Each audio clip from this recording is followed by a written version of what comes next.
We're the Con Guys, and this is the Con Guys Show, coming to you straight from the nerdy heart of Hollywood, California. And this is Jim with theconguy.com. She's been here with theconguy.com. Katie here, aka the Con Girl. Zordon did not want 5 teenagers with attitude. My name is Derek Sam. I'm Danae Sams, and that's my brother. We are your home for news, opinions, and interviews from the world of Comic-Cons and fandoms. Your ultimate insiders for all things con! Welcome, everybody. Welcome back to another awesome, adventurous week with the Con Guys Show. And you saw that you saw our intro there, all the people that were introduced. You're not seeing those same people here. That's because we have our all-star co-hosts with us tonight that are kind of here on special assignment. We love when Angela and Jake come to the show. You guys are always such a bright spot. But why don't you go ahead and introduce yourselves? We'll start with Angela. Hi, everyone. Thank you for having me back on Jim and Cheeseman. It's been a minute, but I'm Angela Relucio, and I am an actor slash nerd slash multi-hyphenate, and we're going to have a lot of fun tonight talking about what went down this weekend. Yeah, we are. Jake Thomas, that's me. I'm a writer and fan, not an oscillating fan. I've got one of those fans right beside me. Yeah, it's been kind of warm up here. Yeah, and also a proud attendee of this past weekend's con. Jake, I love when Jake's on the show because Jake is also, I would call him sort of an expert when it comes to comic books, and he really knows his stuff there. Who's up on the couch today? Well, it's Cheeseman back here on the couch the past couple times, just hanging out here in my living room tiki bar. One of the founding members of the Con Guy, also screenwriter and panelist at WonderCon. Oh, that's cool. And we'll talk about that panel in just a second. So tonight, guys, it's all about WonderCon. This is the WonderCon after show. We will be talking about, or give you our general thoughts. We're going to show you some cosplays that we really loved. Talk about the high points, the not so high points. We don't like to call them low points, but we're nice folks. And then we're just kind of give you some thoughts on some of the stuff that we may have picked up along the way, and then we'll be closing out the show. So I'm really excited. We have a couple of comments here. Look at here. I am so excited. Andy Haro. Hey guys, I just saw you guys yesterday. It was so cool, Andy, to spend this weekend with you and getting to know you better. It was awesome. Hope you enjoyed Downtown Disney, Andy, and had a good day. Yep. Also, Lily, so glad to see you. Hopefully you'll enjoy the show tonight. Lily, did you make it up to WonderCon? If you did, I didn't get a chance to see you. Hopefully we'll see you at San Diego Comic-Con, if not. But we're going to start right up front because I know that, Angela, we haven't seen you probably, well, we saw you on St. Patrick's Day, my friend. Yes, and Halloween. I'm getting out to see you guys more. I love the company that you keep. So I see you in life, but I haven't seen you in this space in a minute. So yeah. Well, Angela, I would love to know, just right up front, what are some of your general thoughts about the convention this past weekend? It was enjoyable. It reminded me of like pre-COVID WonderCon, I thought, anyway. That's how I felt when I was there. The vibe, the energy, and just people mingling, and then dancing in their cosplay. It just felt like olden days, which I think we all missed. So I don't know. How'd you guys feel about it? Did it feel like olden days or what? I just got a note from my friend Greg, who flew out from Chattanooga to attend. He just texted me just this second. He just got back to Nashville, so he's back east now. Glad you're safe, Greg. Yep, and I hope he is too. Greg, thanks for coming. What about you, Jake? No, I'd agree with you, Angela. It like you go in there and it did kind of feel like it was going back in time a little bit to some of the prior conventions, and like for me, it was going to be embarrassing. It was my first con since 2016. No. Ooh, yeah. Someone yank out the meat huff. Get out of here. But pull the Band-Aid off, time to get there. Yeah, and what I loved about this WonderCon was this is one of the like more recent times where they didn't have it they didn't have it the Easter holiday weekend, which was always one of the things that blocked my ability to go because I always had like travel plans already set for that or anything like that. So it really freed things up to just spend as much time there as I possibly could, which I loved. Nice. It was really cool. Like, so you came, which day you were down? So Jake, you spent all day Sunday down there, which was really cool. Saturday. You were all day Saturday. And Angela, how much of the weekend were you there? I got there Friday evening, checked out a couple panels, and then all day Saturday and like an hour and a half on Sunday before heading out of town. Basically the whole weekend. And yeah, next year I'm gonna get the hotel straight through Monday, so I don't miss important panels like yours. You guys had them on Sunday, and I don't want to miss it again next year. Yeah, we I'll go ahead and give my general consensus is that I think that this is pretty much a return to form for WonderCon. I was pretty impressed with the panel lineup. At first, full disclosure, I was like, it seems kind of light, but then I started going through and I've got it here. Like, as far as like big entertainment properties, there were a lot of things in the arena of The Walking Dead, the new True Lies show, a Wolfpack from Paramount Plus, thing after thing after thing. Andy says, Jake, I didn't see you in the arena next to James Luke. Yeah, Andy was sitting right in front of us, Jake, and Jake was. No, he's saying, didn't I see you? Yes, you did, Andy. That answers your question. Yeah. Oh, That sorry. was me slipping in between two panels for the closer seats in the press row. Oops. And I think all of us got pretty good seats up front there. The thing that I noticed, I would say that it did still seemed at times a little bit more lightly attended. Not all times, but especially Friday. But wow, we got to see so much, and that the convention floor was packed. I mean, packed from side to side, going from back and forth. I did a live stream on the Instagram one day, and it took me quite a while to get across the convention floor. So I was super happy with that. I was super happy with the convention. There were a few hookups. Hiccups is what I meant to say. Yeah, I had a few hookups. I didn't stay at the Hilton, so I didn't know about that side of the convention. But overall, I'd give it a pretty high grade. Cheeseman. Like you said, Friday seemed a little slower, but usually, I mean, that is kind of the case with Friday. Friday is the lightest day, I'd say, out of the 3 days. Saturday really did pick up. That looked like there was good traffic on the floor. There was a good bit of vendors there, which was encouraging, and it seemed very full, which that was great. A good bit of panels and all that, but it definitely not as big as like the old days where like they were kind of treating it more like it was Comic-Con, where you'd have like a movie like 21 Jump Street come in, or Warner Brothers like debuting like horror movie type panels and other things, or like the Wonder Woman kind of stuff they were doing kind of not too long ago. The arena definitely seemed a lot less crowded. Yeah.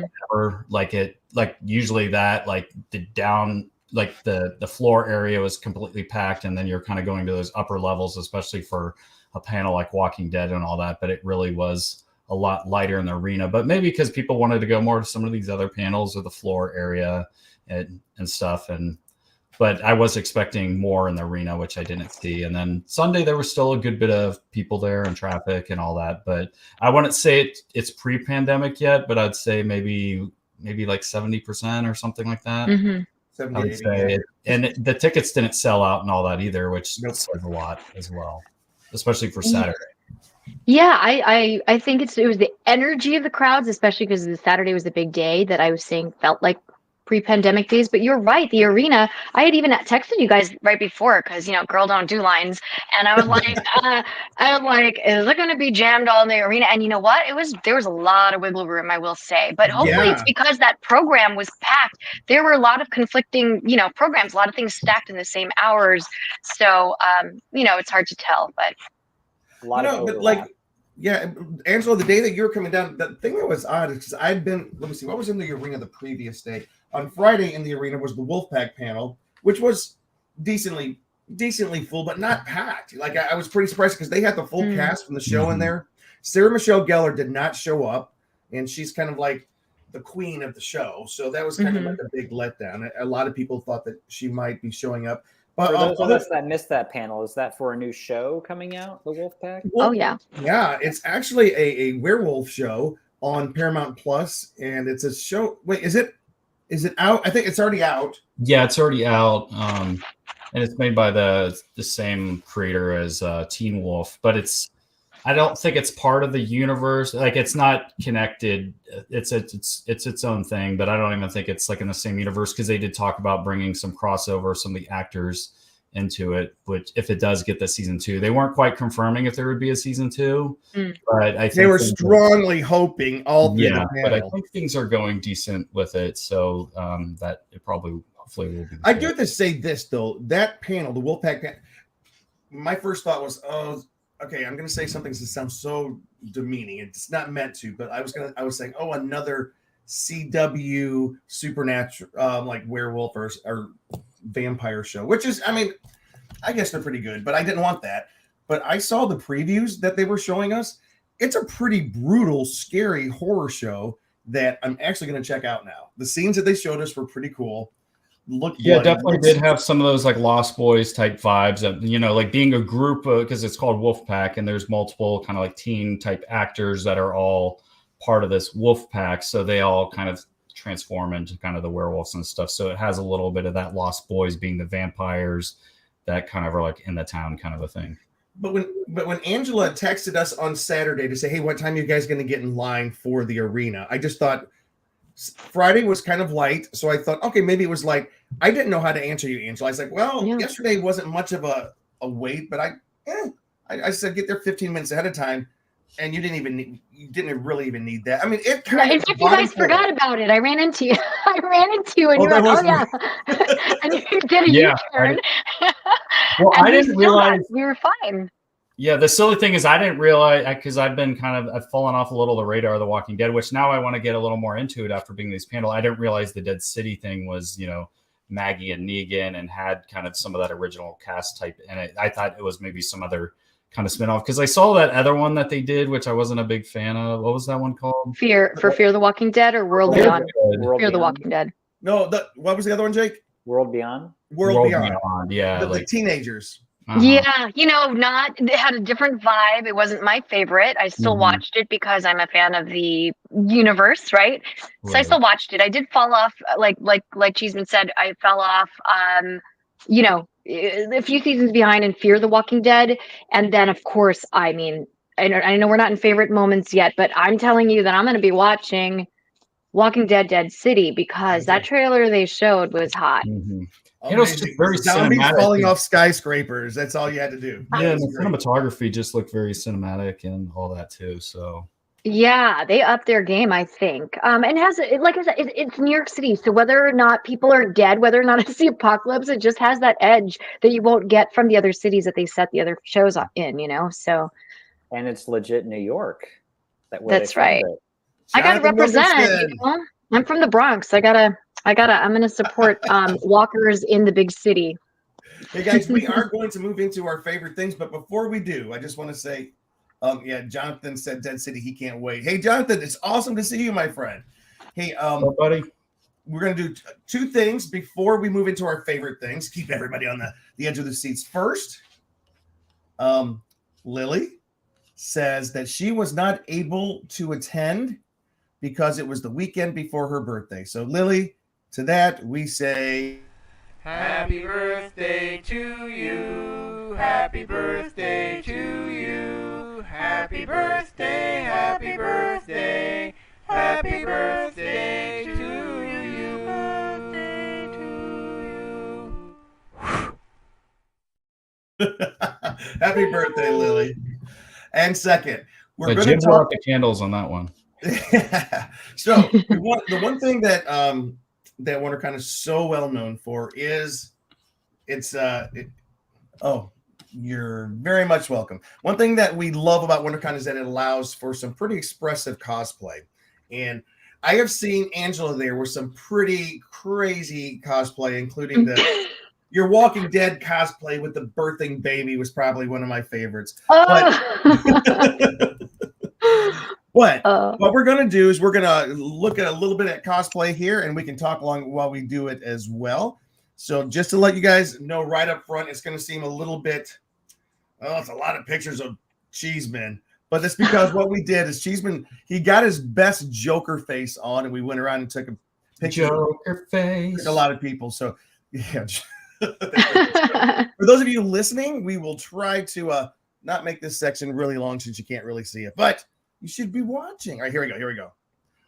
So this is I love the what do you call it? Stranger Things. The Danae. Hey, Danae. The area out by the fountain where like everyone in cosplay was congregating, that was packed. Yeah. Like to the gills Saturday for sure. Like never a small crowd out there.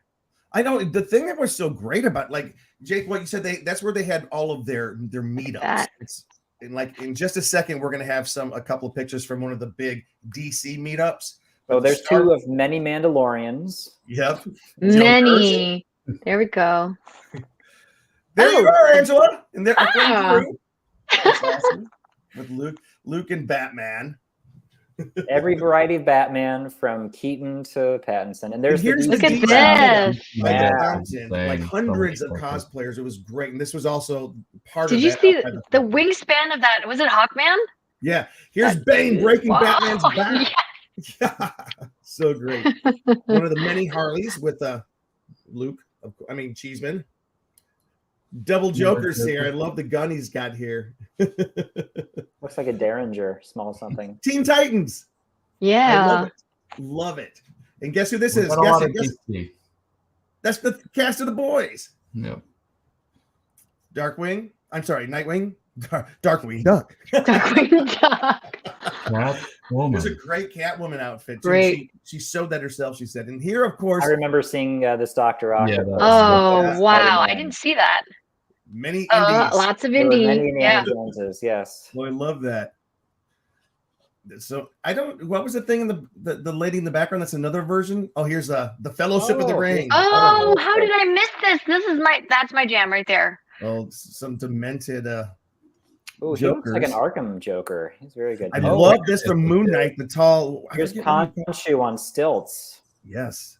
There were a few cosplayers in stilts. I was impressed. There's Doc Brown and Clara Clayton, who just there's the You didn't see there's a lot of Disney cosplay, I'd say. This actress was very on top of things. Great. She's a disabled actress and just really putting herself out there. I love that she was doing that. When you're next door to Disneyland, it makes sense. Look at this guy. Yeah, you got to hit up both. She looks so remarkable.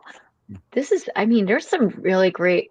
Yeah, Let's see. Almost to the end here. Here's our amazing 3D printed every piece of that Iron Man suit and put it together. Here's the Emperor. I love it. You need some sunscreen. So that helmet of that C-3PO / Darth Vader was signed by Anthony Daniels himself. Here's the new Doctor Strange with the eye in the middle of his forehead. I love that. I don't know what those are. But they're cool. They're cool. Princess Leia slave costume. Love it. Dude. Some more of the Iron Man Brigade. We're almost to the end here for those of you listening. The drone suits if you want to do. Chainsaw head thing. You just it's an anime. Came up with that. No, I got familiar with that. It's okay. Anime. Yeah. There's a Darth Maul type. That's one of the Mauls. A Maul rat. What is that character? That's from. I think it was like an anime type. Character, I think. Got some Cruella and Cyclops. And I think that's our. So that gives you kind of a taste of some of the cosplay. Angela, I didn't see you cosplay this weekend. No, not. I'm itching to do it though. So maybe at Comic-Con when we're there for like a 5-day spread, I think I'm gonna rehash some of my Lord of the Rings. Maybe my Hobbit costume or whatever. I don't know. I always get inspired when I'm there. Did you guys see the Mr. Rogers pulling his trolley? Yes. That was fun. Rogers. Hey Luke, you have that picture, don't you? Or do I? I'd love to pull that up if I. The Mr. Rogers. I don't think I. Okay. We'll have it before the end of the show. I think I have it in my phone here. That was is one of my it too low tech to hold a picture up to the screen? Is that a photo? No, we do that all the time. Okay, you got it. Podcasts like that. What I have to say is what I think there'll be a lot of this year is there'll be my predictions because we already kind of saw it at this con would be like lots of Indiana Jones, lots of The Last of Us because I did see some clickers out there and yes, a lot. And then there was another one I was thinking of that I saw. Star Lords, like many Star Lords, Peter Quills. Yeah. Huh. Short jackets, long jackets, with Gamoras, without Gamoras. Yeah. It wasn't me this time. Usually I Yeah. have my Star-Lord costume, but with the hair being longer, I didn't know as many things I could do. So I was like, oh, I'll do Joker again. I haven't done that in like 10 years. If you'll allow me, Jake, let you're me gonna tell put you two of my favorite cosplays. One was Statler and Waldorf from the Muppet Show. They found a spot I in the love balcony.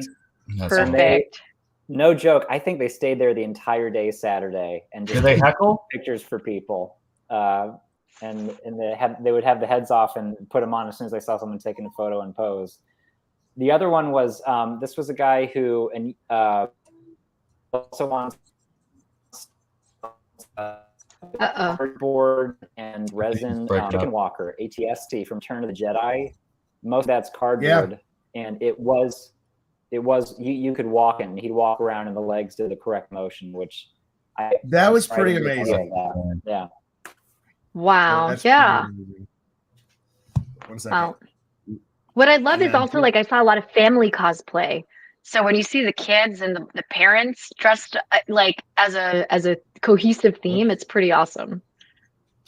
Sorry, we just left Jake. I think I may have. I commented the show for a second. All right, so here. Yes, Angela, I saw those too. Yeah. Not necessarily. Did you see the one, the little girl from the little girl from Encanto, and she had her I guess her parent or her dad that was playing Bruno, and then they had the R2-D2 robot. They were playing the song "We Don't Talk About Bruno" coming out of the R2-D2 while the Encanto characters were dancing. I'm like, what is life right now? I love WonderCon. I loved it. Okay, here we go. This is the Mr. Rogers and his trolley. Wow. Amazing. I loved it. And a King Friday. Yes. Yes, a little. All right. So we are now going to head in. Let's talk about our favorite things about the weekend, the things that really soared, that set it apart, that kind of like made this a WonderCon that we love. And we're going to start with Jake on this one, and we'll let Jake tell us about the things that stood out for him. I mean, to be honest, you guys might have some additional thoughts on this, but even before arriving at the con, I immediately I downloaded the app, signed up for it, and then was able to navigate the schedule pretty well and my schedule pretty well and find things really, really easily and keep track of things and just like know how much time I had between each panel, which was really handy for me. So I would give them an A+ on that. I always just love the cosplay courtyards because I love like if I'm ever at like a Halloween party or something, it's just always fun to see what people use to make the costumes or more creative like combos and mashups that they do.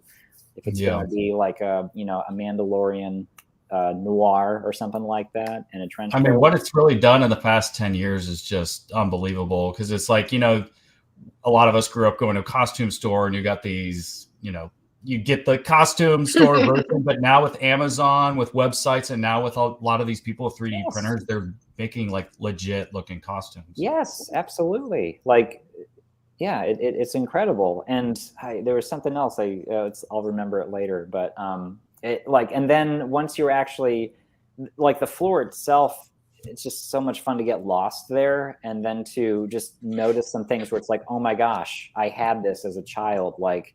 I mentioned this that night, but I was literally walking around and someone was selling things from the 1950s. And one of them was a toy made of tin.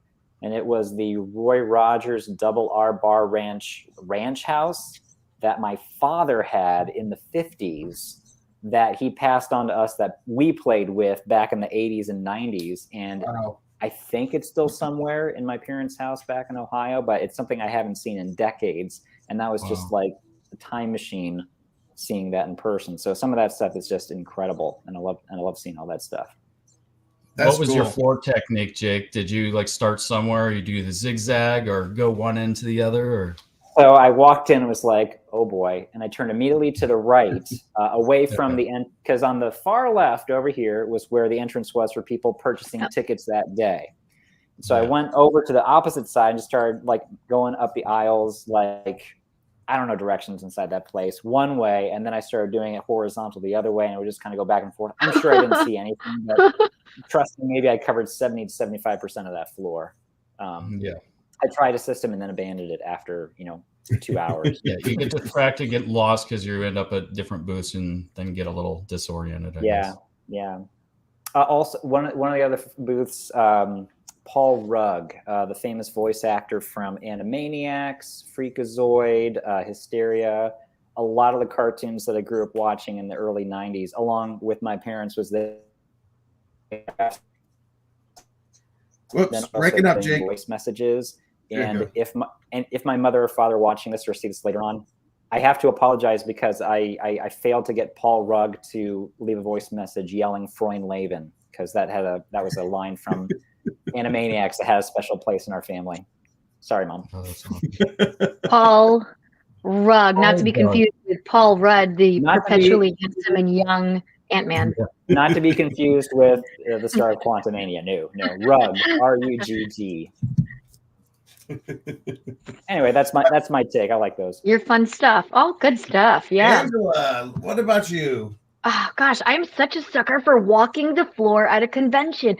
I keep, I'll see a lot of the same vendors, but you always still want to look and touch and talk to them. I will talk to every vendor, but my strategy is sort of doing the middle section. So I do the middle section. I go all the way to the back, up the aisle, down the aisle, all of that. And then I will go and look at Artist Alley. Yep. At all the art there. And the very last thing I'll look at is the comic side, because I like to buy comics, but I never read them. So I have a huge stack taking up a lot of space in my apartment. And I also have a lot of art already that I haven't framed or hung up. So it's just like, I know I can collect them. So I kind of just save those for later. But that's always my favorite part at a convention. The other part is just talking to people. Everyone is just so excited and happy to talk to you. So I've made friends there, and friends you're going to see in July at San Diego Comic-Con, and a little bit later in the year at all these later conventions at the end of the year. So I love doing that. And then I think that's really my favorite part. It's mixing and mingling. And of course, like, the panels are there. I'll load up my schedule with tons of panels, and I'll only go to 15% of them. Does that happen to you guys too? You're so ambitious. Yeah, you're so ambitious. Like, go here, I'm going to go there, then I'm going to take a 17-minute lunch break. No, none of that happened. But I did pop into some great panels that were helpful to, what I'm trying to do in life right now. And I think when I'm there, I just absorb everything. I'm like someone injected me with nerd crack. Like, I'm that excited to be there. And it's still it's still in me, if you can tell. It's Monday night, and I'm still acting as if I'm at WonderCon this past weekend. Yes. I don't know if you guys know this, but nerd crack is made from kyber crystals. There's variants, but yes. Okay. Jeez, man. Look, hey, my mom's watching. She liked the pictures. Hi, Mom. I met your mom years ago while we were recording a podcast episode. Yeah, she came to the studio. Hello. All right, Cheeseman, let's hear what your highlights were. What were your favorites? Like we're saying, I mean, the floor is always kind of like a big highlight because there's a lot of like nostalgic type things. So like I definitely roam there. I'll show those things in a second. Are we showing what we got yet? Or are we kind of? No, we'll say that towards the end. Yeah, I'll save that towards the end. If that's your favorite stuff, you can show it now. Yeah. But yeah, I didn't, kind of like Angela said, you make a plan to go to all these panels, but then you kind of end up doing some other things or meeting people or roam on the floor. But I did hit some major ones. Did go here to the Wolfpack panel that we mentioned before. So hey, don't change that. I want to know if people know who the kid all the way on the right-hand side of this picture is. Anybody? He's in the show Wolfpack, and he's a supernatural being, and his name is Chase Liefeld. You know that name? Jake? Luke, take it away. Take it away. It's the son of the creator of Deadpool. Is that correct? Rob Liefeld's kid. Yeah. That's pretty cool. So looks like he's been doing pretty good acting. And so that was a fun panel. And again, with the arena not being kind of at the capacity it was pretty easy to get kind of like good seats there. And they showed a lot of content and clips, which was nice, which, definitely, like, I hadn't really seen the show, but definitely gave me more interest in kind of checking it out. Because again, was saying it kind of had a little bit of that Lost Boys kind of vibe, but more like this lost group of friends and stuff. But and they also talked about, like, I guess when they did Teen Wolf, they did a lot of contacts, but with technology. And as you're seeing with like Snapchat and all these filters, they're able to do a lot of the tracking stuff. So they're able to do digital eyes glowing and things. So actors can focus more on their performances, because I guess these contacts are really thick a lot of times. They really irritate actors' eyes. So luckily with some of these special effects things, it's helping actors be able to more just focus on their performance and all that. But yeah, it was an interesting panel. They brought up a lot of cool stuff and talked even about, you know, making the faces when you become the werewolf and stuff, and how this group of actors really kind of like nailed the right way to kind of do their thing and stuff. So Jeff Davis, the creator, was very happy with this cast. Yeah. And yeah, on Saturday we mentioned we went to the Walking Dead panel. It was really cool to see Maggie. Well, there we go. Or Cohen there. I love her. She's such a great actress. Yeah, and Chris Hardwick back moderating, and then had like a new cast member and one of the lead writers. So again, you know, was able to get good seats, because like when you go to Comic-Con, like seeing a Walking Dead panel is like nearly impossible, because you have to camp it out all night. You got to do the whole Hall H thing. So yeah, that's why Angela was saying, "Hey, how soon do I need to get in line?" Yeah. So it's really like, a really awesome thing to be able to get that close. And they showed some exclusive clips and some. And then when we saw Fear the Walking Dead, they even showed kind of the intro to the show. And then Kim Dickens is back on the show, which was part of the first, you know, couple seasons. And then she kind of disappeared there for a while, but now is back, which the fans are very excited about. And Jenna Elfman was there. And of course, she's always lovely and great personality. But they also talked about, you know, really her being a comedic actor, hadn't, you know, people see her as a comedic actor, you know, being part of Dharma Greg and all that, which she's glad, obviously, she had. But this show brought a level of like drama that she was able to do and play kind of a different part and really stretch herself. And she was very happy that the writers kind of believed in her and the showrunners and all that. So she was very excited to do a show like Walking Dead, just to be able to show a little more range in her acting. And yeah, there's just one more actress there, Christina Evangelista. Yep. She was there as well. And then, of course, you know, we talked about I dressed up as like the Joker, and the fact that we just kind of, I had no idea when the DC meetup thing was happening or that it was even happening. We were actually looking down from, like, we had that bird's eye view thing, because if you go to the third floor, which I'm showing here, you can kind of look down, and this is that moment where, like, wait a second, that's the DC characters right there. It's a vertigo inducing balcony. It is so high up above the it's plaza like there. 3 stories up, very high, but we noticed it was the DC. Oh, it's higher than 3 stories. It's 3 floors, but it's about 300 feet up there. Oh yeah, no, those floors are massive. Yeah. I love that view. I don't know why I've never seen it until this past weekend. You get a perfect view of all the hungry cosplayers at all the food trucks. Yep. Also. So yeah, we were able to like sneak down quickly. We didn't get part of the full. Someone I know. But this is the one here. This looks like all the male DC characters. So I got to be part of that one. I got to be part of like a full Gotham one, and then. Actually, I see an old friend right there. He cosplays as Wonder Woman, so you can see in the front row. Oh yeah, right there. Yeah. Cover up. Just it's pretty awesome. Going full man chest on that. I know that was a Wonder Woman. That was a topless Wonder Woman. So.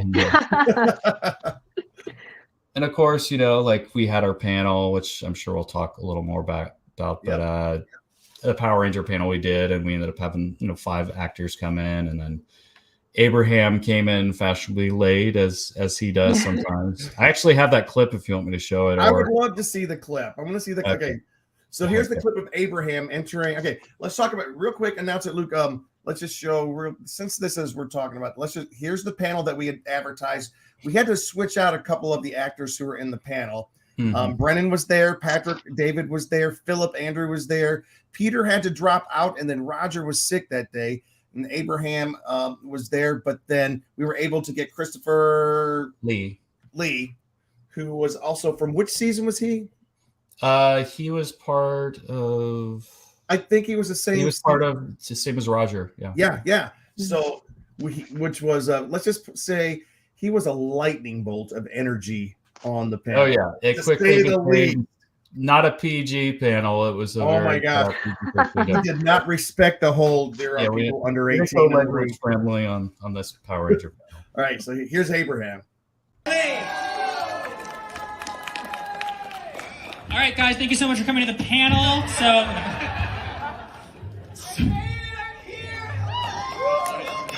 ladies and gentlemen, this is Abraham Rodriguez from Power Rangers Beast Morphers. He played Nate Silva and the Gold Grid Battle Force Ranger in 2019 and 2020. He got stuck in traffic, and it's now a tradition that he shows up late to our panels. It is classic Abraham. When you guys were here last year, I did the same thing, but I was a little earlier. Yeah. So, Abe, we only...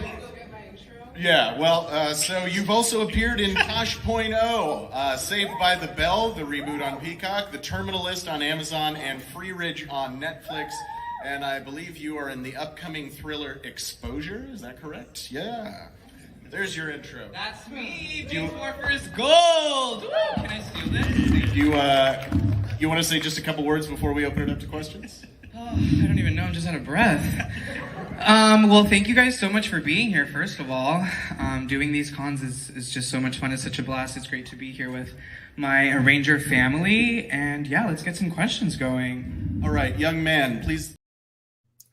Fantastic. I love how they each had their helmets. Yeah. Well, they bring them a lot for their signing, so it's kind of become a tradition that they'll like bring their helmets. Although Cameron Jibo one time had his silver jacket he wore on the show, and then he actually hung that in front of his placard on the stage. Yeah, that was. I tell you what, those Power Rangers panels. Whoops. Never mind. I'm gonna say, Susie, we were wondering, but it's awesome that you're here. Glad to see you. But yeah, Luke, what'd you think of the panel overall? Well, like you're saying, I mean, the Power Ranger panels are always very entertaining. It's very lively. Sometimes you go to panels and, it's very serious or different things, or your show's newer or it's a new season or there's new characters. They just can't really talk about a lot. But the fact that everything's kind of in the past and this is all kind of about the fandom thing, you can really share some stories, get some behind the scenes. We always open it up for Q&A so fans can ask questions. But like if you've been to the Indigo Room, like where you're at San Diego Comic-Con, a lot of those Adult Swim, it's like they're very like lively panels and just big personalities. But anytime you get a group of Power Rangers, it's like being at like a family reunion, because even though like they've been on different seasons throughout the year, there's this big Ranger family. Like you can have somebody from like the first few seasons that's friends with the newest season, and it's just they do so many different conventions and have so much crossover. And even like Abraham might have just met somebody for the first time there on stage. It was, hey, just giving them a big hug.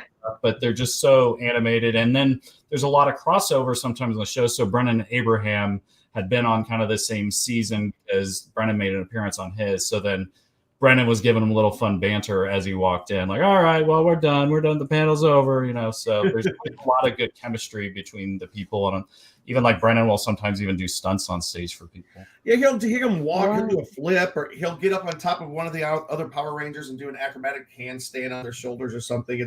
It's not allowed, but it's awesome to watch. It's kind of cool. But what Luke was saying, the thing that's kind of unique about this fandom, 30 years long, a new cast every few years, and they just all love each other. They do have this family atmosphere, and that's because they do Power Morphicon together, and we'll get into that in just a little bit.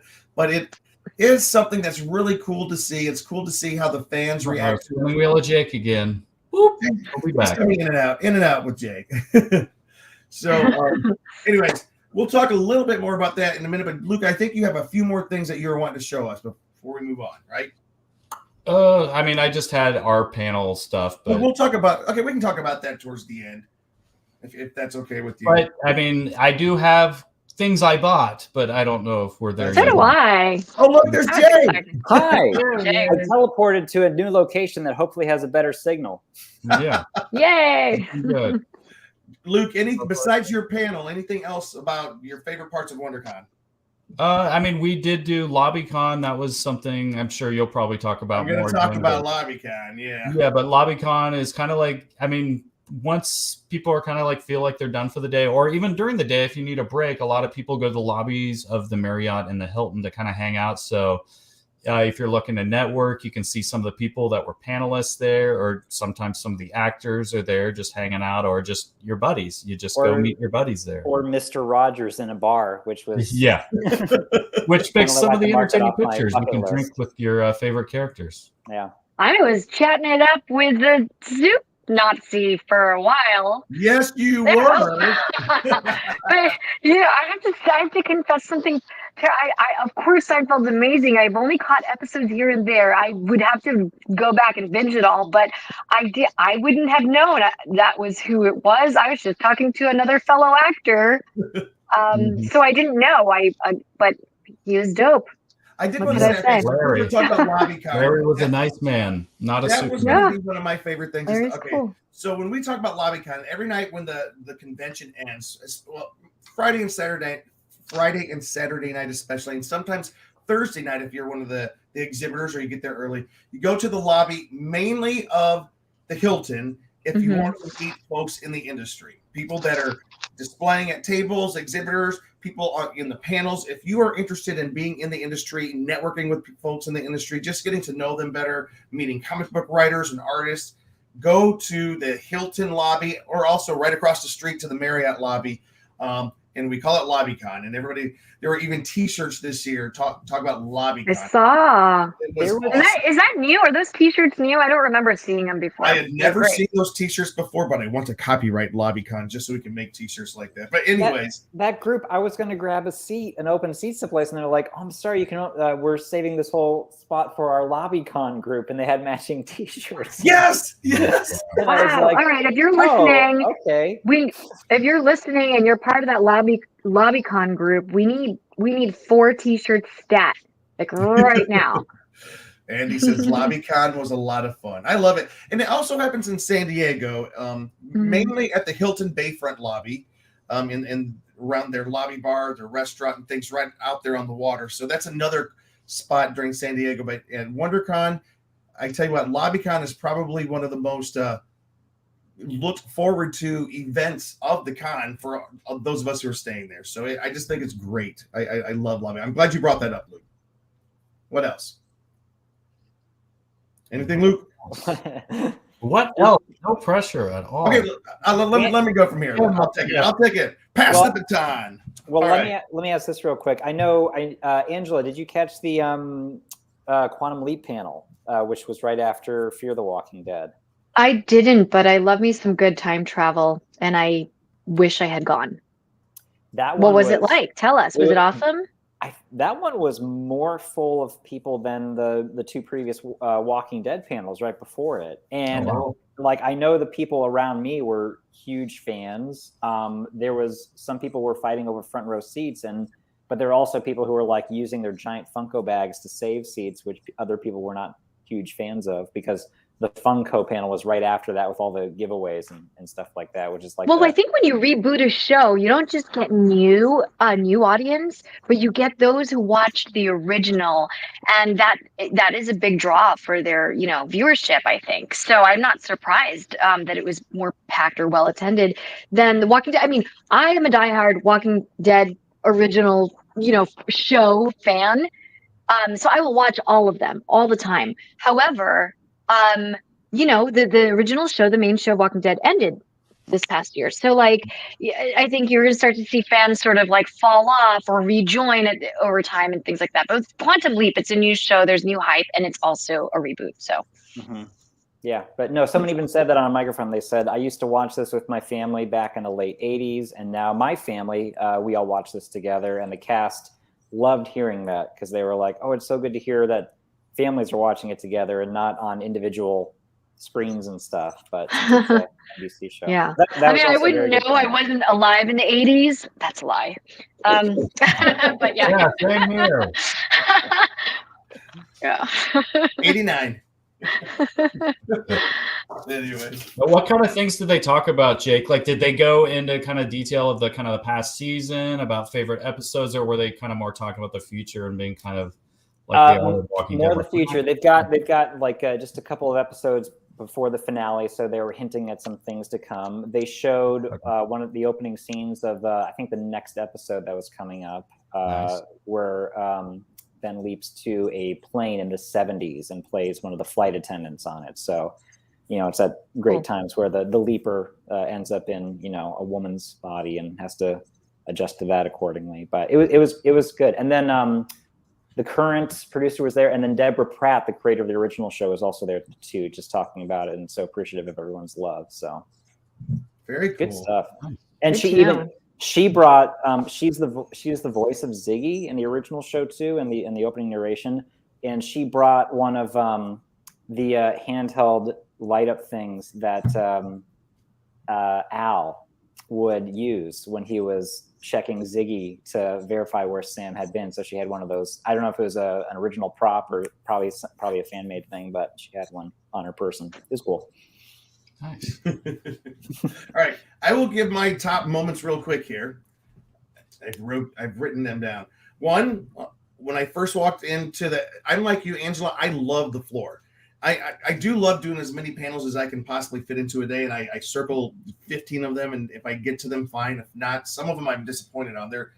I loved the 90s panel, a decade that changed it all, and we talked about comic books and TV shows of the 90s and how it changed the way the industry was run. And that was super interesting. It was also in that panel that I found out that Comixology is on shaky financial ground and may not be around in a year or two. Do not quote me on that. I heard it in the panel. I hope that's not true. So, but anyways, I also, here's some things I love.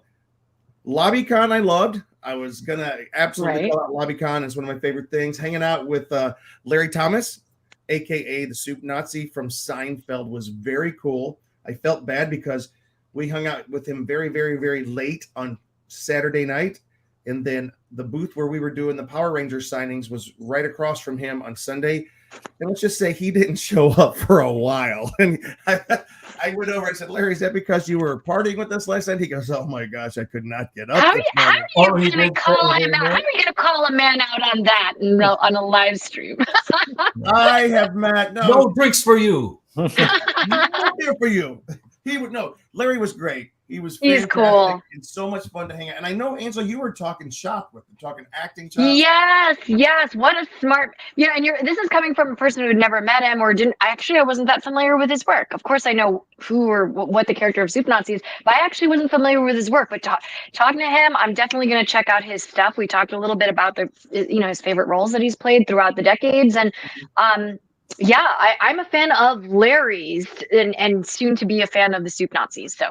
And I'm sure that he loved that. Because he loves talking about his whole breadth of his career. And he's very proud of his Seinfeld part, but he's done so much more besides that. So it's really, it was cool to hear you and him. And he was big into theater before that, he was saying. And then he a friend of his kind of got him the job on there or something, and he was doing more small theater stuff. And then, and this was the conversation we'd be talking about. Okay, so where you trained here, yes, and at that time my teacher, and then someone go, hey, what's your favorite recipe from your book?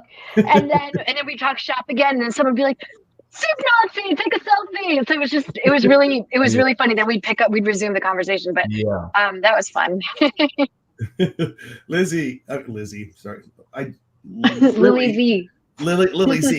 I love the Soup Nazi. Yeah, he was great. He was a lot of fun. So that's the only Nazi you're allowed to love. I know. When I was promoting the show today, I was even hesitant. Should I put the name? I put Soup Nazi in the show, description of the show. I'm like, should I do that? Are we going to get banned? I just don't. You just never know these days.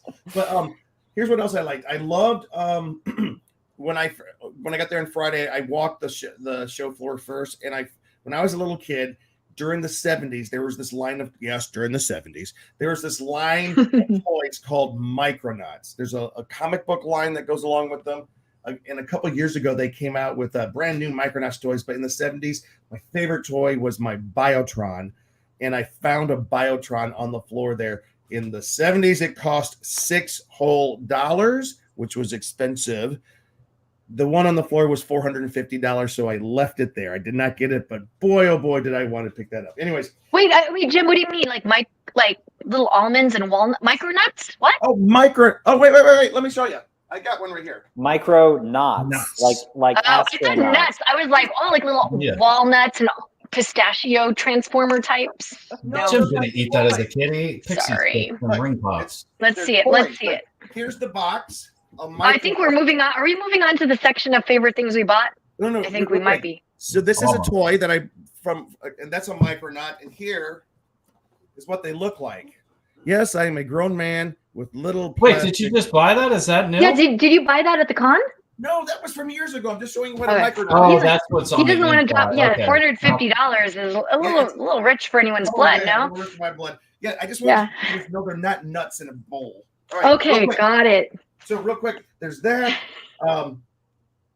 During our panel, when the question was asked of all the Power Rangers, if you could have Power Rangers do a crossover with any other fandom, what would it be? Of course, some said, Avengers, some said Justice League, some said other things. Abraham's answer was the best. Abraham said he would like for the Power Rangers to do a crossover with the Real Housewives of New Jersey. That's very specific. Not Orange County, New Jersey. Not DC on either. the Housewives, they would win. That's all I'm gonna say. Also, last two things. Luke, can you wait? I got it right here. The picture, this right here. If you're looking I'm looking at the picture down from the balcony, down in between where the food trucks are, and they've always done a great job of lining food trucks in front. Not always, but in the past 5 or 6 years, they brought the food trucks into WonderCon, and it's great. This year, they added picnic tables, which was a very needed thing. They lined picnic tables all down throughout where the food trucks were, so people could have a place to sit. Wow, that made such a big difference. People hung out there. I thought that was great. And my most favorite thing about this convention, my friend Greg, I'm throwing him under the bus. He came from Chattanooga. He showed up, and he had some bad news for me.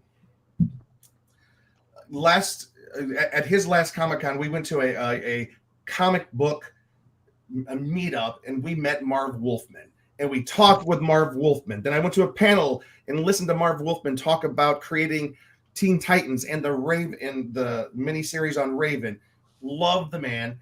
One of my favorite all-time comic book creators and writers. And Greg goes, Jim, Marv Wolfman died this year. I was devastated. I was like, what? How did I miss that? How did we miss Marv Wolfman dying?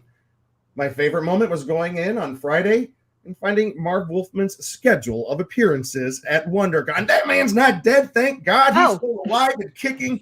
And I said, Greg, you have me. So basically, a guy comes back from the dead. It was a comic book rebirth. I love the fact that Marv Wolfman was not dead. My favorite part of the entire weekend. All right, we can move on. Just like Superman. No, that got dark. Is that a Chattanooga sense of humor type of thing? I don't know. He thought it was real. He thought it was real. Okay. He heard it. Man, these rumors are vicious. I mean, there are those times that I shouldn't say this, but there are those times where certain actors pass away, and you're like, "Whoa, like, they're still alive!" Yes. See that, but you're like happy because you're like, "Wow, that's so awesome that they're still alive. They live this long or whatever." Yeah, but this is Marv Wolfman, and we can't let that guy go. All right. If we had to suggest some things for improvement, things that we think might have been able to be done better, let's start with Angela. I think well, I agree with Jake about loving the app and the program and all that and having that schedule there. I think I know it's a huge undertaking to put together a program and the agenda and the itinerary, but I would have liked to see that a little bit sooner. I think I kept checking back, every few days or every week and wondering when that schedule was going to be up.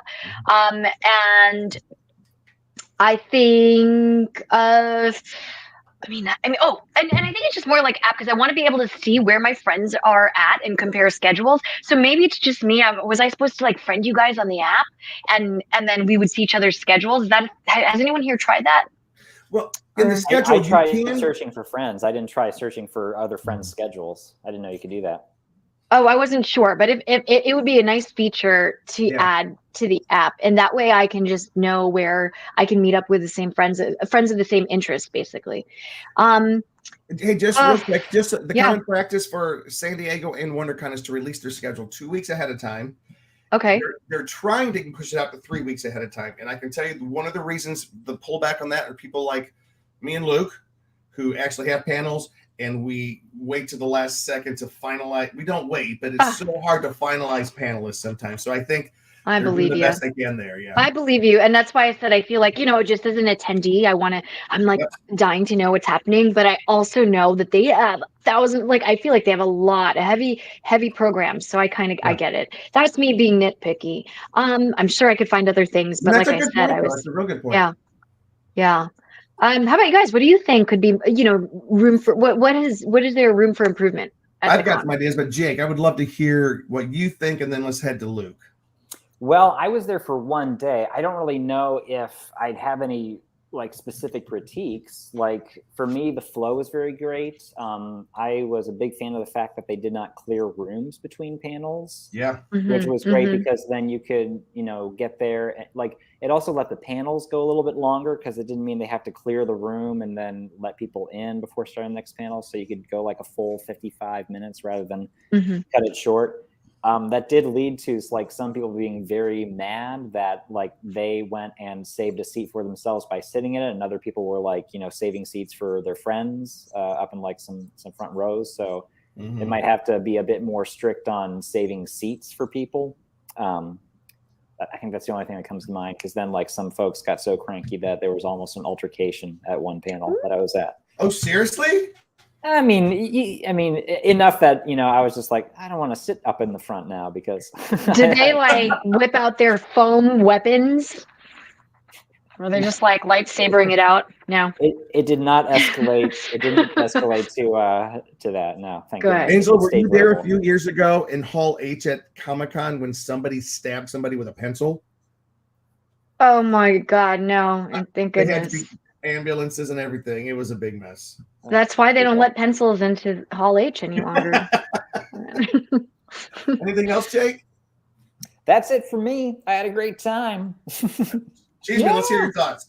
My one complaint of that is that I didn't have a Groundhog Day situation the next morning so that I could repeat it over and over again until I was satisfied. But you can't expect that. Maybe next year. Next year, yeah. Real quick before Luke gives his, Andy just said today the Nintendo eShop on the 3DS and the Wii U closed today. Rest in peace. Oh, dun, dun, dun. That's sad. Thank you, Andy. Luke, do you have something? Yeah, I think where WonderCon can improve the most is their social media, because they really don't utilize a platform that could really pump up their numbers and bring in the attendance or get, bigger things to come in there due to just promotional stuff. I think they're really lacking it, to be as connected as they are and be the kind of the little brother or little sister or whatever related to Comic-Con. I don't feel like they utilize that beast as much as they could. And because if you look on their Instagram and things, they're not really promoting some of these bigger panels. Or I know everybody and their brother would be I'll promote my panel or things, but I think there definitely is more promotional stuff they could be doing if they had a social media person. They did do a good job they posted some panels and things after or reposted. They even posted our panel on their thing after the fact, but it would have been nice to get more kind of promo stuff, especially for celebrity type guests and things more ahead of time. Or I just feel like they could really up their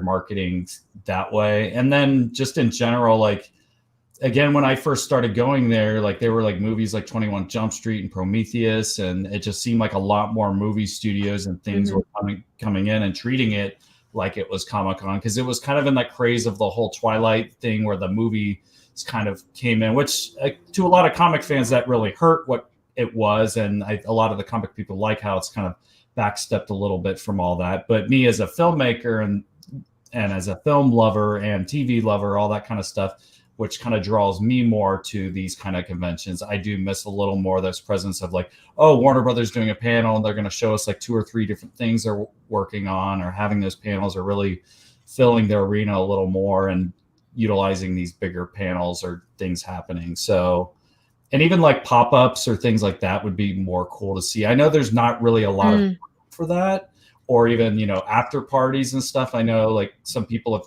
tried to attempt to do some of this stuff. Let's talk about that for a second and not dwell on it, but pop-ups, after parties, things after the con closes in San Diego, it's just as much of the experience as the convention itself. Is all the gigantic area of events. Yes, and they have activations and then there are a lot of events where even if you don't have a badge, they invite people to come in. That is huge at SDCC that you don't see at WonderCon. I wonder if there is a space that they can make. That's great observation. Yeah, and I don't want to let's not tell the name, but we talked with somebody who does sponsor multiple big giant events and parties in San Diego, and he told us that here in WonderCon it's just so difficult. For one thing, there's not a lot of spaces that are very close. There's Alpha Blues over at the Garden Walk, and that's kind of a distance. And they charge an arm and a leg apparently, but then we're across the street from Disney, and we're not going to be renting out Disney spaces. That Disney kind of keeps those. But also it's interesting that WonderCon, the convention organizers themselves, they rent out all the ballrooms and they keep them empty for the most part in the hotels. And I wonder if they're trying to keep people, because they do have programming that goes on till like 11 o'clock at night. They have movies being shown, they have different things happening. Yeah, because you could really like bring in like people that can build sets and do different things in these giant ballrooms to really create kind of based on some of the parties we've been to at Comic-Con. You could really utilize a space like that, throw in some cool lighting, some cool set stuff, throw this cool mixer, and, you know, studios or different, you know, things could throw some big parties, I think, in those. Well, I mean, I guess the closest thing to an activation was, and forgive me, but the next gen themed was with the nachos, with the free nachos. That was 10 forward. Free nachos. 10 forward, thank you. Yeah. If you went to the second floor, they had a hospitality lounge called 10 Forward, which was kind of like a carryover from the 10 Forward event that was down in San Diego. And they had free nachos and free sodas for whoever came up. Oh, I am so angry. There are hundreds of people up there. And that's where, by the way, let me just show you this again real quick. That's where I got this picture right. Oh, never mind. It was in the movie of Guinan from Next Generation. It was really cool. All right. Oh, cool. All right, Luke, keep on going, and I'll try not to interrupt anymore. I'll try. I can't promise. Well, I think you were talking. Did you interrupt yourself? You were talking about. Oh yeah, I was talking about the improvements. I interrupted you, and then that's right. Yeah, it's a long series of interruptions. Interruption cascade. I apologize. Yeah, I just feel like Comic-Con needs to take WonderCon. Like, hey, buddy, let's do some more stuff. Let's make this. Let's do this together. Let's make we're the big thing, but then you're the little thing, and we're gonna maybe even test stuff that we might do at Comic-Con there. Like even like the VR experiences, like they could easily pull a truck up and do kind of like they did the It and the other things where they do these little trucks or something, or just a little funhouse type something. Just a couple things. Need to be a lot, but maybe just a couple of those things, and just to draw some people from maybe the outside that, you know, are doing more of the cosplay or can't necessarily afford to go to the convention, but can still want to have the experience. Yeah.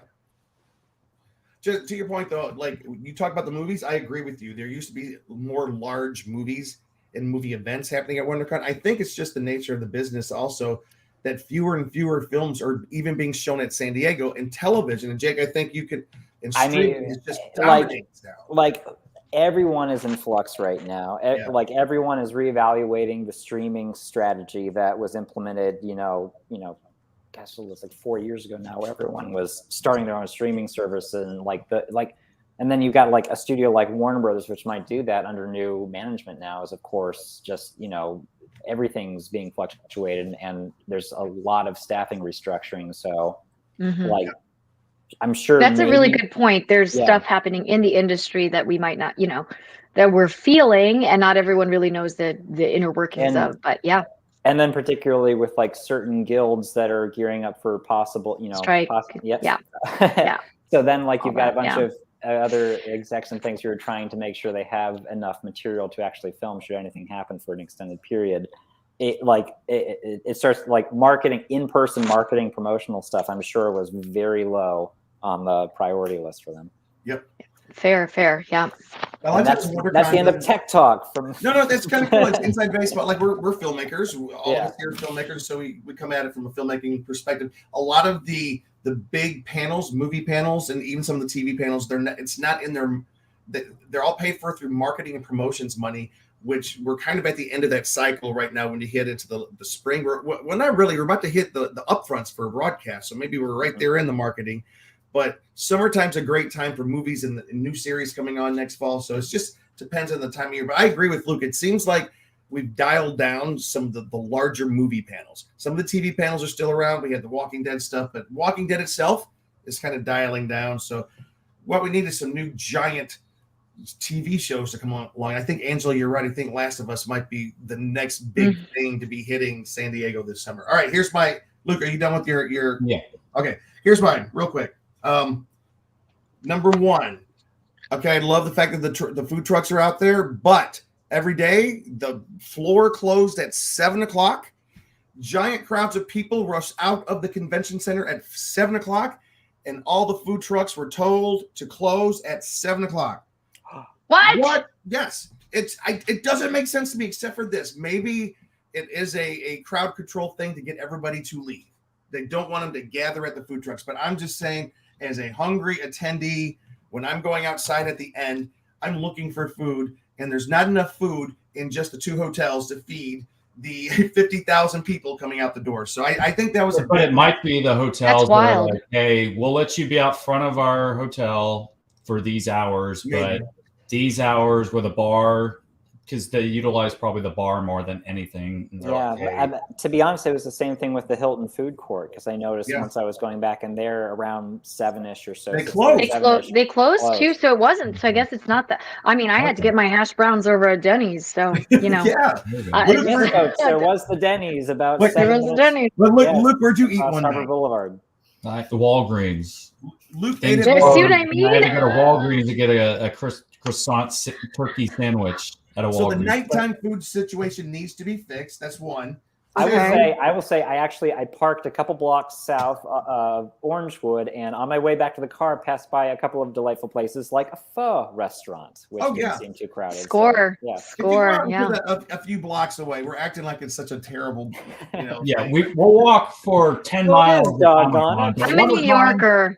If it's not within a quarter mile, I'm not going at WonderCon. What, Angela? You're New York. You're what? No, I said I'm a New Yorker. I'll walk. I will walk. But I know the Southern California types. We can get when we're down here. We can get loose. But you're right. We can get calloused feet from walking the convention floor up and down for 3 days straight. But heavens forbid we have to walk to the Denny's a block away. Yeah. I would encourage them to let the food trucks stay open at least 1 hour. All right. And it's been unusually cold for all right, California. we got to finish. I got to hush. All right. No, number 2 was the parties. I wish there were after hours events, after hours food, after hours events. This third one, I don't know if they can do much about, but it was the coldest WonderCon in my memory. I know it was cold, it was threatening rain, and there's nothing that they can do about it. So that's nothing they can improve next year, unless they want to hold it later in the year, but I hope they don't. All right. And the one thing that I did have a little bit of a beef was we had a 30th anniversary, 30 years of Power Rangers. No, wait, 30 years of Power Rangers, a fan celebration scheduled on Sunday.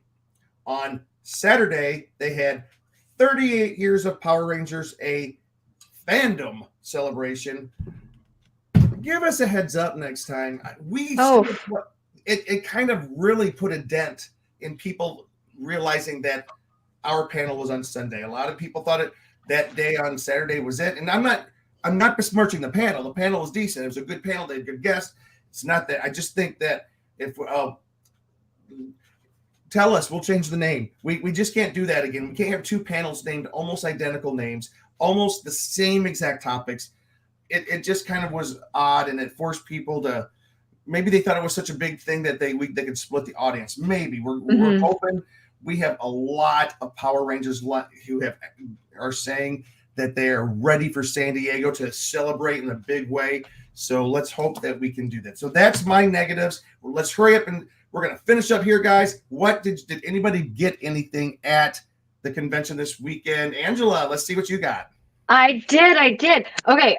First of all, there was a huge push also for a lot of diversity panels, but I had to represent, my folks from the Philippines. So we've got a hat. This is a Filipino food. It's called lumpia. It's like an egg roll. It's a superhero who throws egg rolls at people. It's a movie called Lumpia with a Vengeance. It was like sold out at Comic-Con last year. I picked up this nice sweet hat. So we'll put links to all these people in the show. I love that.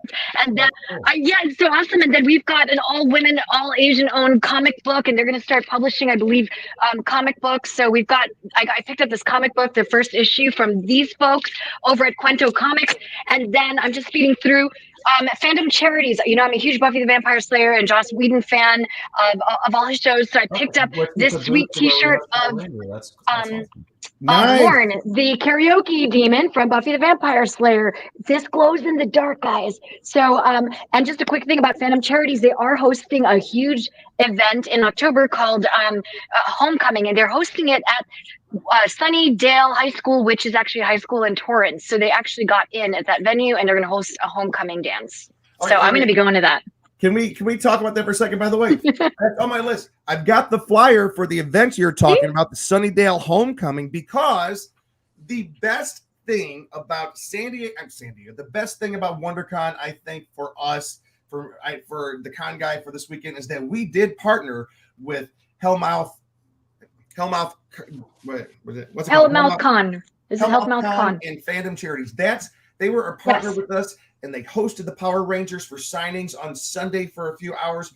And those folks are awesome. Lovely people. Yes, they're the best. They're the best. And we're going to partner with them throughout this year to promote this event you're talking about. Sunnydale Homecoming. It's going to be a cool event. We're going to have some spiked punch together. It's going to be great. It's going to be great. By the way, for those who don't know, Torrance High School is where they filmed the actual show, Buffy the Vampire Slayer. That's where they filmed the homecoming dance. And so they're going to have a Homecoming 23 in commemoration. I think it's one of the best things I've heard. I'd love it. Thank you for bringing that up, Angela. Yeah, of course. What'd you guys get? Let's see. Let's see merch. Jake, were you able to see anything? Grab anything? I had a delicious ham sandwich and an invigorating cup of coffee. Luke. Invigorating. Yeah. And it wasn't at Walgreens, so amazing. No. Cheeseman. Well, for me this time, it's not what's in the box; it's what's in the bag, I guess. Oh, wait! We got to do it. Where's it at? A mystery bag. I got it. And what's in the box? Let's do it. It's our little fun gag we like to do on what's in the bag. So you guys produce this now. Yeah, exactly. I did show Jake this one. So both me and Jake knew of this. This is the Batman 1989 figure that I got mine at like Kmart when I was a kid. I actually already bought one of these at, I think my first WonderCon I went to, I actually rebought this, but I saw it again and I recently got my other friend Jake, who's also Jacoby System that's on our show. He gave me an old Batmobile that fits this. So I'm like, I need a Batman to fit it. They did have one that was loose for $20, but for $25, I got the get the card. Yeah, if there's only a $5 difference, get it in card. How are you going to fit him in the car if he's in a package? I'll have to open it unless I find another one that's loose online, or I go home and I find my original one that I might have somewhere. Then maybe I'll just do that and not open it. But I'll wait till I go back home to maybe open it. Yeah. And then I got this little Batmobile, also 1989. Which the graphic here, the guy was showing me actually changed. There was one that had more of a Phantom look that came out before this, but then they reissued it and had the one that looks more like Batman, a little less Phantom looking. But this is the 1989 Michael Keaton Batmobile. It's nice. It's a little bit of like the Hot Wheels. It's a die-cast metal type thing. So this was only $10. So went ahead and grabbed one of these. Goodbye. Yeah. Goodbye. I'll keep this in the box. 1989. None of us were born then, right? Exactly, right? I was 4. I remember. It's a narrative I'd like to keep going. Yeah, none of us were already graduated from high school then, right? Yeah. We won't talk about it.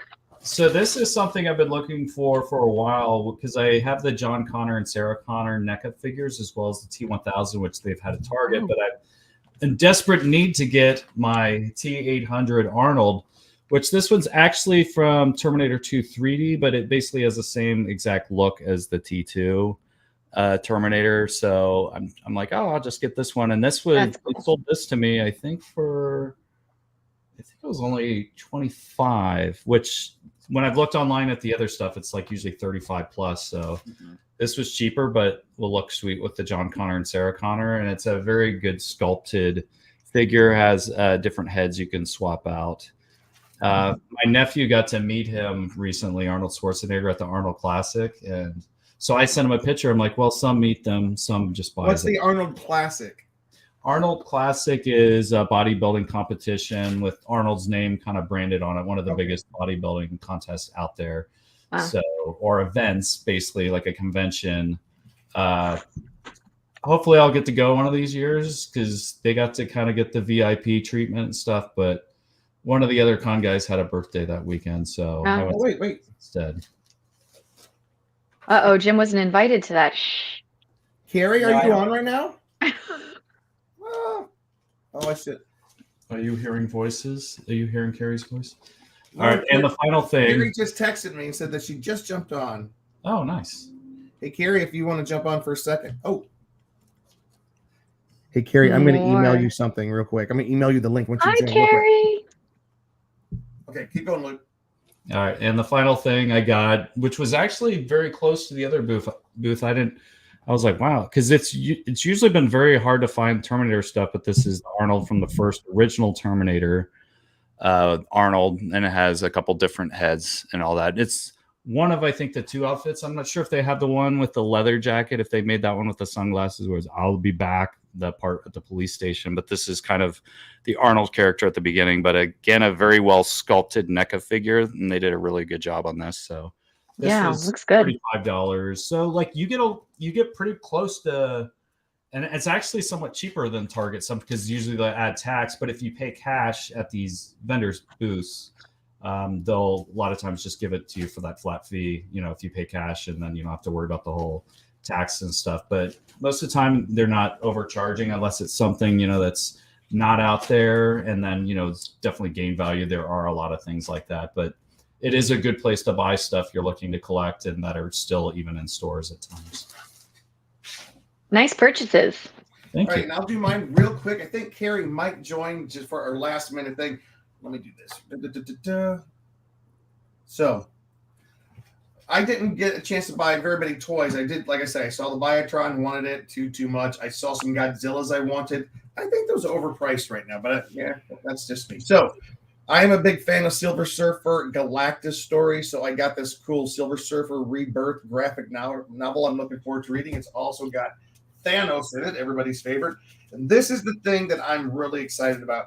One of my favorite movies of all time is The Lost Boys, and I didn't know that the Lost Boys comic series, it's just a 6-issue comic print.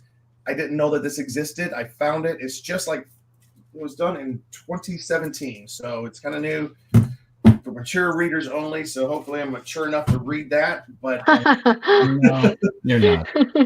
that is what I was able to come upon, and we have a guest with us in just 1 second, and it is Carrie. Hello. Hi, Carrie. What's up? Hey. It's like, let We me missed turn off the you. other I missed you video. this weekend. So Carrie I was know. Carrie is one of the hosts of another show. She was probably doing that show. What show was that, Carrie? Yes, it's called Nighttime at the Nerd Bar. Yeah, sounds awesome. And we cover anime primarily, but then we also have other news of geek and pop culture stuff. And in the end, we also recommend, I had to readjust my setting. Like other shows, books, or games, or whatever we're playing. And so, yeah, we just wrapped that. So, all right. So, Carrie, we are glad to have you. We're coming to the end of the show. yes. No, I was going to say that's good. I love- got to watch a screener because I got to interview tomorrow. Oh, I know. But I would love to get your feedback on. We've been talking tonight about the high points and not so high points of WonderCon for us. Of course, we don't want to beat them up because I think this was a great convention that they put on this year. But what were some of the highlights, and then maybe some areas you think they might want to look at? Sure. Well, I did notice a lot of people commented, "Oh, there that light." I'm like, it's wider. I've seen into my other room there. Yes. No. I mean, it's not really that big a deal, but it's okay. Just say it's a virtual Zoom background. I'm That's okay with that. Yes. No, fine. I'm okay with my kitchen, but that's fine. It's a lot of people commented there weren't as many like celebrities, and that can often be a draw for people. Though I was talking to an artist, and they felt that the people who are coming for celebrities are not there for the art and the comics, which I feel is true to an extent, because there can be people like all of us who, yes, we're interested in art, we're interested in comics, but we also like watching the shows and movies too. So it's like, okay. I do find that once you've gone to a lot of cons, it takes a lot for a panel to be really interesting. So I didn't go to any panels, but in doing press, you're mostly doing interviews and exploring the floor, which is like my favorite thing of just seeing everything You were that people super have. busy with press, though. I was. Yes, my on Saturday, my first one, I was doing press from most of the day. I covered the Arc, Quantum Leap. I interviewed Power Rangers and some of the ones that were at your panel and other ones. And also did some on the floor too, which is great because like there was an actor who had been at a red carpet at the last Comic-Con and I missed them. I got everybody else but them. And then I was like, oh, cool. Can we do an interview? And he was really chill about it. So I was like, yes, nice. So like those are nice moments too, where you get to interact. And that was also just really fun to watch fans interact too. Cause it's like, oh my gosh, I love this, work you did and how excited and their memories. And like one was a couple and the girl was like gushing over him and so excited, and the guy bought her the signed prints, and so like stuff like that is I think such a unique experience to conventions, and being able to watch that is really fun. Did you see anything that you think maybe next year it'll be better? I think could have more lineup variety too, because that's the other thing too. Like if you're a panelist, the suggestion is, well, what can you bring something new? Because it's like yes, there are plenty of people that this is maybe their first con, which a lot of people WonderCon is their first con, that's fantastic. But for those of us who've already been, like, what are you doing that's going to be interesting and bring somebody in? If you're not like a new television show, like what is that thing to make it interesting? But yeah, that's part of it. I bought stickers. That's what I got a lot of stickers. I was like, I had some of them of like. What do you do with your stickers usually? Where do you like to place them? I love this one. That's cool. It's like a little fairy on top of a pumpkin, which I thought was awesome. Yeah, yes, I want to know what you do with stickers too. Do you put them on your laptop? Well, okay. Funny thing with that is, I use my laptop for work too. So then I'm like, oh, I don't want to. Like it's more in a professional setting. So I'm like, I kind of want nothing on it.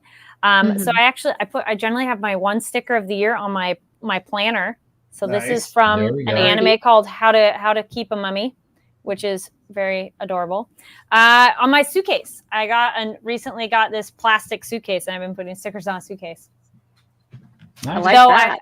I'm like, that's a good way to decorate it and have some personality. But then I also had we'll see how long they last and how much they get beat up. But I like that joke that people get tattoos, but then they won't put their stickers anywhere. And my stickers on my desk here is testament to that as well. Of yes, that's true. But I'm like, but I like them. But yes, I found some. I think Artist Alley, like that's the other thing too. Just checking out what artists are making and everything is always a draw. And running into friends, like I ran into quite a few people, and then apparently not everybody too, because then you see pictures later and you're like, you were there and I missed you. And Carrie, we kept running into each other, which was awesome. I didn't see you once, not once. I know. And Carrie, I ran into you and Gail on Saturday night, and that was a pleasure. That was so cool to see you guys. And and it's also just nice too to introduce people of like, hey, this friend, you need to meet that friend, and like you do this, you should talk to them. Or I always love that at cons too, because we're all in that same sphere of interests, but it's like maybe you haven't met them, and like that kind of collaboration is so cool. 100% agreed. Hey Nathan, good to see you. So we are going to wrap up the show. Luke, very quickly because Luke was on a panel and I was on a panel. Luke, tell us about your panel. Oh gosh, I'm like butchering the name of my own panel. Like the importance of online branding. The importance of online branding. Exactly what I should be knowing and saying right now. So yeah, I was on that panel with 4 other creatives, and yeah, it was led by Topher, moderated it, but and then we handed out. We did some giveaways, some Adobe stuff, some creative paint stuff. It was very similar to Jim's panel as well, but yeah, I got to be on there, talk a lot about the con guy and marketing and kind of stuff we've been doing. We talked about keeping kind of a similar design across the board, color palette kind of stuff, and just even talking about. I even shared kind of like how originally we weren't even planning on doing a podcast. We were just a website, but then promoting the website and using a podcast as a platform is kind of how we expanded that, where now it almost seems like we're as much a podcast as we are a website, with a lot of stuff we're doing and with our involvement as well as attending conventions. I thought it was a really good panel, and what was cool is that his panel, it kind of merged into the panel which I was a part of. It's kind of like a 2-hour session, and the panel I was on it's the one I've been on for a number of years, but I think it's such an important one for people in the industry, how to have a full-time creative career on a part-time basis. And it's both practical advice and inspirational advice. And the thing that, 2 stories real quick. One, what does that mean, a full-time creative career on a part-time schedule? Well, like I think all of us here on this podcast, we have aspirations and dreams of chasing something full-time that really is something that we're passionate about, something we can be creative with. We're writers, we're creators, we're online hosts, and we're actors. I mean, I just think that's the dream, and it's hard to get there. And the thing is, you can't just get there by wishing it to happen. You have to take steps. You have to work. You got to do things to get there. So that's what this panel was about. And the one piece of advice that I always stick to, and it's just what Carrie was just talking about, is the networking aspect, introducing people to each other, meeting people. If you want to be in the industry, LobbyCon is the way to do it. Out in front. I mean, we say it in a kind of funny way, but and then I guess Luke put a picture of me on my panel. Look at that guy, so happy on his panel. And you can see some of the Wacom tablets. We gave away 8 Wacom tablets, 2 Adobe Art portfolio somethings, and then a year subscription in Luke's panel and in our panel, a year subscription to the Adobe Creative Suite. We had 2 in ours because we had 2 Adobe people on our. So you guys did 2 of them, yeah. So that's really good. So like these part-time creatives sure make a lot of money. They're giving out some that's how we get people to the panel. But the panel was pretty packed, and one of the things that I keep on talking about, like network. It's not hard to network at San Diego Comic-Con or WonderCon, because we have the one thing about networking is always hard to break the ice, because like, what do I have in common with this person? You're at WonderCon. We all have something in common. We're all a bunch of lovers of fandom and nerdy, geeky goodness. So you see somebody cosplaying as one of your favorite characters. Easy way to start a conversation. But anyways, this woman came up to me, and I'm going to talk about her right now. Her name is Jennifer Middleton. She talked about how absolutely difficult it was for her to network. She seemed like she was painfully shy, but she came up. She asked a question during the panel. I'm so proud that she did that. And then she gave me a book that she had written. This is a book. And then she also has created something, Jennifer Middleton, she created these little promotional pieces. And she goes, it's just so hard to network. And I just said, you are doing that right now, and you're doing it great. You're doing it in front of all these people. Jennifer, if you're watching, you are going to go places. I just think you did such a good job. And also, there was the last piece of advice they always get out of that panel. This was funny.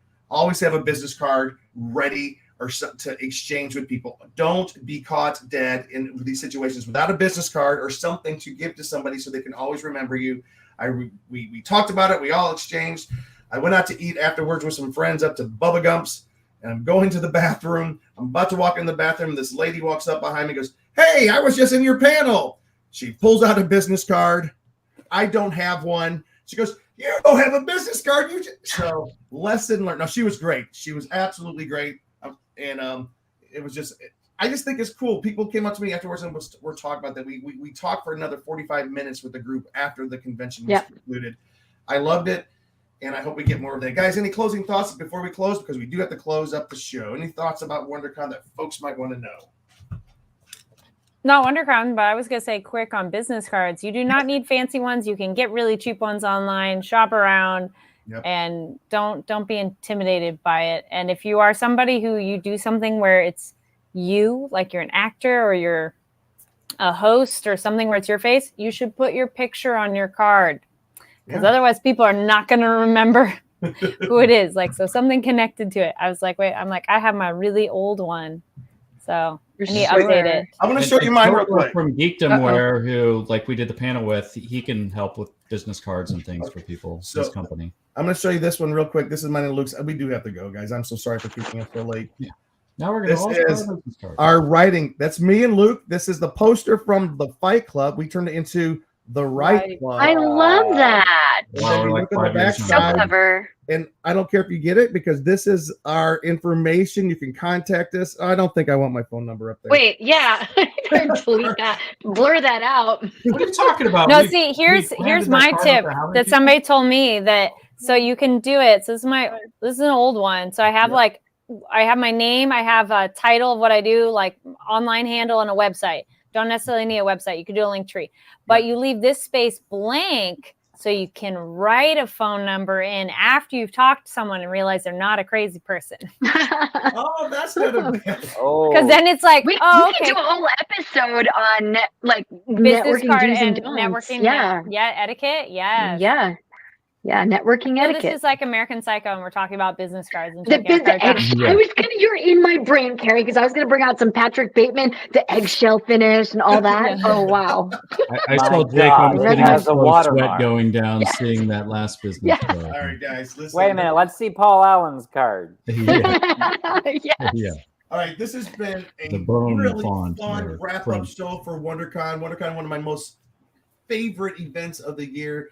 Thank you, Carrie, for jumping on last minute here. We're going to go around and tell people where they can find you and anything you're working on you want to promote. Carrie, go first. Yes, you can find me across all the interwebs at Carrie D Lane. That's KARIDLANE on all social media platforms. Stay tuned because I'll link stuff there. All the interviews I did from WonderCon. I just did an interview with the director for Unwelcome, and I'll be linking that on my social media as well. And then, like I said, there's a link tree there, which is a free website, not sponsored. And that way you can link people to all the stuff you have going on. Easy way to keep that under wraps. Hey, Carrie, what was the name of the movie that's the fan film on YouTube that your friend? Yes, Severus Snape and the Marauders. That was again WonderCon. I interviewed some other actors from that film many years ago, and then I saw somebody. I'm like, you look really familiar. You look when we're trying to figure it out, and then he's like, I'm in this movie. I'm like, wait, I've met you. And then it's like, no, I watched the film, but then I need to message him now because I'll be like, yes, I met you at like Kamikaze back when it was called Kamikaze. So. All those things of connecting, but that's always fun to bump into people like that of like, wait, I've seen you from a thing. And all right, cool. And Jake, who has award-winning films that have been circulating around different various film festivals this past year, tell us about where they can see maybe one of your films or where to find out more information. God bless you, sir. You just reminded me. So online, I'm here at JT Hummus. This is Instagram and Twitter.